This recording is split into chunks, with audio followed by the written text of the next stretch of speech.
All right, so before we get to that interesting story from Mombasa, let's just listen to Nelson Harvey, who's joining me by way of phone. Now, Nelson, thank you very much for joining us. Quite a number of petitions have been brought forward. We're talking about 34 governors, 98 members of parliament whose re-election could be, might be contested. And if successful, we'll have quite a number of by-elections across the country. What's your reaction to this? Good morning, Betty. Yeah. I think for the first time in the history of Kenya's elective politics, we have seen the highest number of election petitions.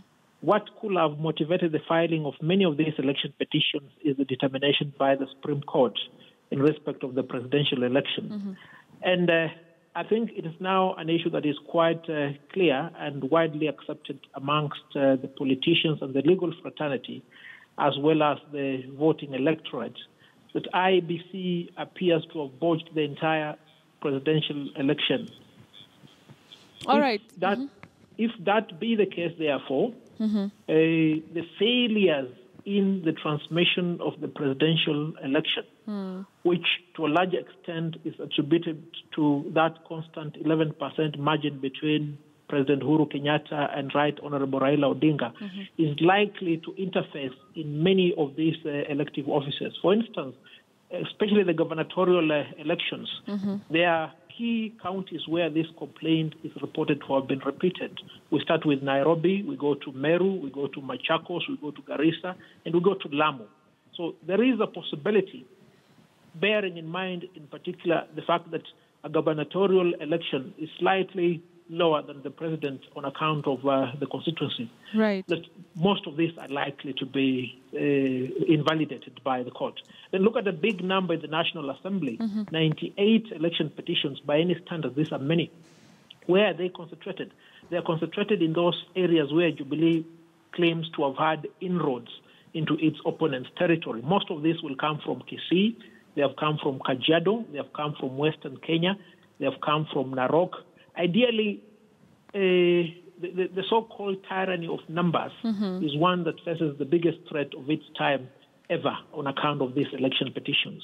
And then it's likely that the High Court judges will be more emboldened by the decision by the Supreme Court to ensure that they do justice and to ensure that the will of the people is manifest in this election. But Nelson, maybe finally, how so? How did that decision by the Supreme Court really ignite, all these petitions that we're seeing? Is it that, first of all, people did not really believe, that, as the Supreme Court could actually overturn a presidential election, and therefore they got maybe a bit of confidence in the whole process, in the whole judiciary?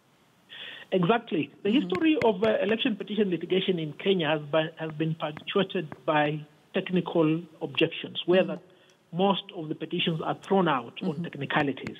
And you saw for a fact the Supreme Court was prepared to bend backwards. And if the Supreme Court has a minimum of 14 days within which to make that interrogation, whereas the High Court has an entire 6 months to do that, everybody who has a genuine claim gets the comfort that within the 6 months, and if I've accumulated sufficient evidence, and bearing in mind that the credibility of IBC is in the possibility of failing through with any petition is very high. And you also need to take into account the presidential election was held in each and every of those 290 constituencies.